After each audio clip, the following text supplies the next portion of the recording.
ምንድነው ሚሊዮነር ላደርጋችሁ ነው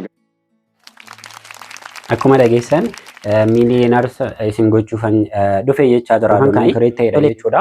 Maaliif fayyada aapichi kan jedhu immoo viidiyoo gaggabaabaa akkuma tiktookii viidiyoowwan gaggabaabaa irratti gaddi aapicha bilbila keessan irratti erga buustanii akkasitti ni tuqxu sana booda akkaataa kanaan isinii bana erga isinii baneen booda xiqqooshii neetworkiin bizii ta'uu danda'a.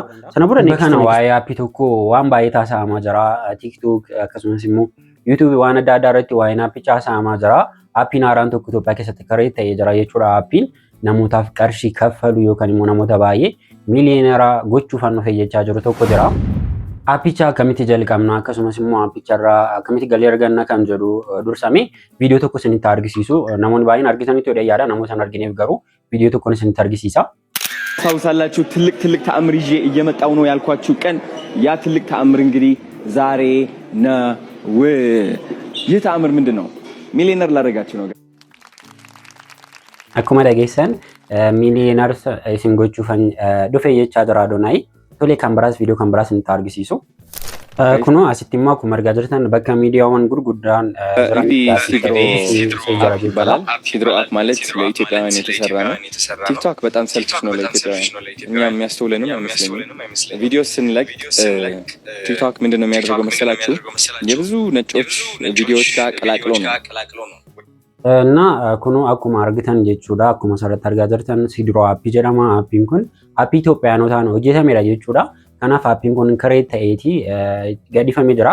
Har'a yeroo ani viidiyoo kana hojjechaa jirutti har'a hojiin jalqaba jedhamee eegamaa jira. Akkaawunti daawun gochaa jira waan ta'eef jechuudha. Saatii muraasa ta'eef kanaaf waa'ee aappichaa immoo waa'ee aappichaa wantan yaada kiyyarraa akkasumas immoo Jeeminaayi akkasumas immoo namoonni kan biraallee yaada kaasanirraa waa'ee aappichaa wantoota tokko isinitti himi akkaataa kamiin akka isin jalqabdan isinitti hima.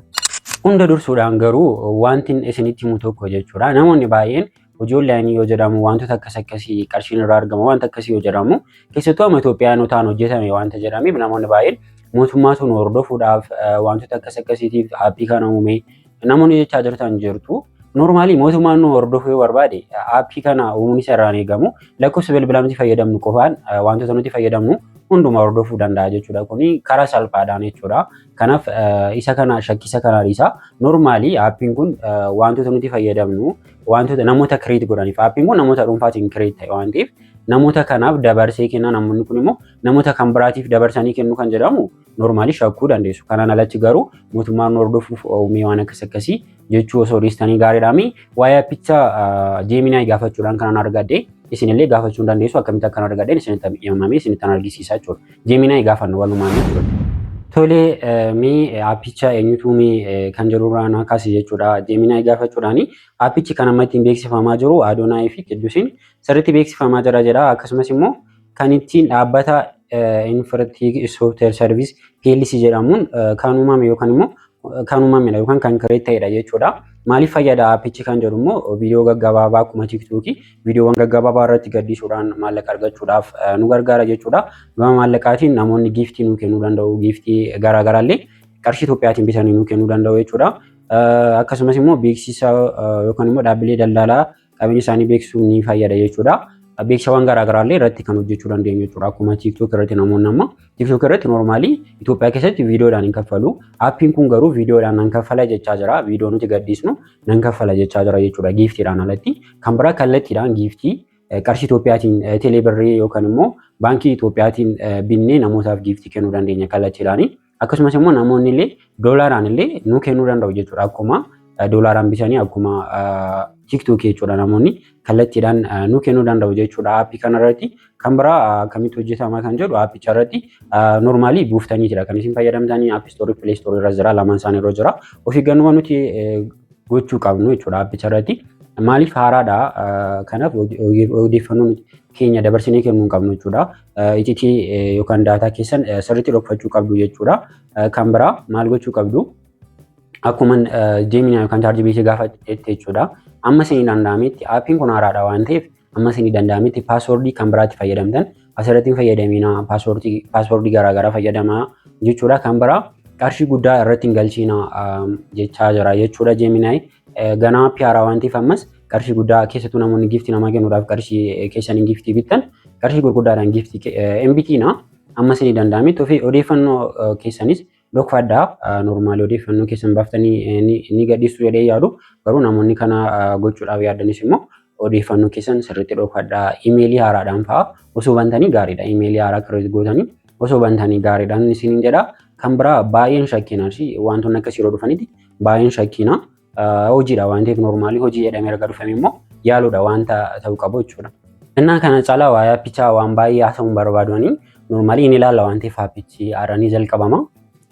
Akka TikTok Itoophiyaa kana duraan yaadattu yoo ta'e Itiyoo TikTok wanti jedhamu tokko kireet ta'ee eebbifamee Mansuur fa'aa beeksisanii turanii garuu aappichi eessa akka qaqqabe hin beeknu aappiin kunis akkas hin ta'u jennee yaadna normaalii yeroo namni viidiyoo kana gaddisutti immoo gaddifameeyyuu ta'uu danda'a. Innaa akkaataa kamiin jalqabna namoonni aappicha ammayyonaatti buustanii hin jalqabne yoo jiraattan immoo akkaataa kamiin aappicha kireet goonee jalqabna kan jedhuun isinitti argisiisa. Amma isinii danda'ametti garuu sodaa tokko malee kontant kireetarii taatanii hojjechuudha ishii pilaatfoormicha irratti normaalii amma TikTok irratti sodaa waan qabnu baay'een keenya hojjechuu waan dhiifneef duubatti hafneerra har'a baasanii TikTok irratti feemasii ta'uun ni ulfaata.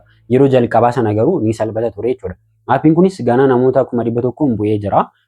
Namoota baay'eedhaan bu'ee jira garuu namoota hundatu hojjetu miti. Isin ammumaa jalqabdanii hojjettan immoo aappicha irratti of baasuu sirriitti of beeksisuu dandeessu.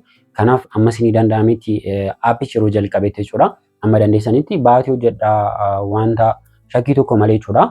Yoo ta'een ta'a yoo ta'u baate immoo hin hafa jechuudha. Kanaaf sodaa baay'een godhatiinaati akkasitti hojjedhaan isiniin jedha akkamitti akka jalqabdanis. Aappicha buustanii jalqabuudhaaf pileestoorii yookaan aappistoorii bilbila keessan irratti Sidroo aappettanii sarchi ni gootu akkaataa kanaan jechuudha. Sidroo aappettanii yeroo sarchi gootan tokkoffaa yookaan lammaffaa irratti isin dhufuu danda'a. Isa kanadha jechuudha. Isa Sidroo jedhee mallattoo loogoo S ofirraa qabu jechuudha. Yeroo tokko sanii tuqxu sana booda instaayiliin gootu jechuudha bilbila keessan irratti jalqaban instaayiliin gootu jechuudha. Erga instaayil gootan immoo akkamitti akka bantan isin tan argisiisa. Aappicha bilbila keessan irratti erga buustanii akkasitti ni tuqxu sana booda akkaataa kanaan isinii bana. Erga isinii baneen booda xiqqooshii neetworkiin bizii ta'uu danda'a. Sana booda next jettuun isa jala kanaan tuqxanii next gootu jechuudha. Next erga gootanii get started jedhu kana yeroo tokko ni tuqxu. Sana booda asirratti continuous google isa jedhu kana tuqxanii confirm gootu. Sana booda imeelii bilbila keessan irraa isin filachiisa.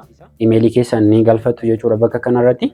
Imeelii keessan erga galfatanii booda continue jettuun ammas deebitanii erga continue jettanii xiqqooshee erga akkasitti barbaadeen booda google yookaan immoo imeelii keessa wajji wal quunnamsiise bakka kanarratti raayit gootanii agree isa jedhu kana continue jettuun jechuudha. Continue ergattanii asirratti saala keessan filattu dhiira taatan meel shamarran taatan feemeliidha. Meeliidhaan filadhanii sana booda asirratti bara dhaloota keessanii ni filattu umurii keessan 18 ol yoo ta'e gaariidha. Maaliif booddee umuriidhaan akkasiniin daangeessaniif jechuudha. Umurii keessan 18 oliin guuttadha. Bara keessan isa sirrii guutuu dandeessu. Normaalii umuriin keessan 18 ol taana. Warri immoo umuriin keessan 18 gadi ta'e 18 oliin yoo banattan gaariidha jedhee yaada jechuudha. Sana booda asirratti wantoota choose gootu jechuudha. Interestii keessan faashiniidha moo edukeeshiniidha fiitnesiidha teekinooloojiidha. Anama fakkeenyaaf teekinooloojiin filadha. Sana booda maal jettuuni get started jettu jechuudha. Asirratti kun akkuma argartan sa'aatii lakkaa jira guyyaa lakkaa jira kan keessan immoo kallattumaan isin seensisuu danda'a. Inna haala kanaan jalqabama jechuudha. Waa'een aappichaa gabaabaatti kana fakkaataa hin sodaatina amma isinii danda'ametti hin sodaatina akkuma isinitti immoo odeeffannoo dhuunfaa keessanii security gochuu achirra yaa'u nabamu erga banameen boodatti ammatti bannee keessa isaa argisiisuu waan hin dandeenyeef yeroo boodammoo viidiyoo kan biraa isiniif hojjechuu hin danda'a haala fayyadama isaa guutummaan jechuudha. Kanaaf amma isinii danda'ametti immoo aappicha maal gootu jechuudha banadhaati buufadhaa jalqaba odeeffannoo dhuunfaa keessan immoo sirriitti eeggadhaan isiniin jedha sodaa tokko malee content creatorii taatanii achirratti hojjechuu dandeessu galatooma.